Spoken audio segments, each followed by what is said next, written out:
সেদিন তো ভাইরাল করে দেবে। তো ভাইরাল আমার মনে হয় ওর স্বামী ওর বিশাল ফাজিল, ওই স্বামীর সংসার টেকছে না।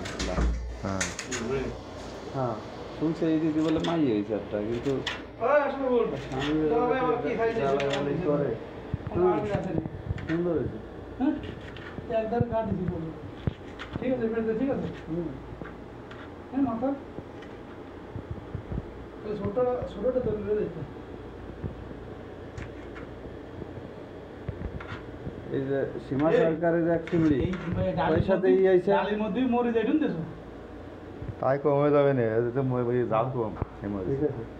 ডালের মধ্যে মরে দিতে কম আর কে কি কয় এই কদিন ধরে দেশে দিয়ে এসছে বেশি, তো জাল জাল ঠিক পান তাই না ভালো না এরমই দাও হয় তাই ভালো না তো মরে যাইতে না জাল কম আগে দেখো নাকি হ্যাঁ তাই ওরা ডালি কি মানে ই করতেছেন হয়।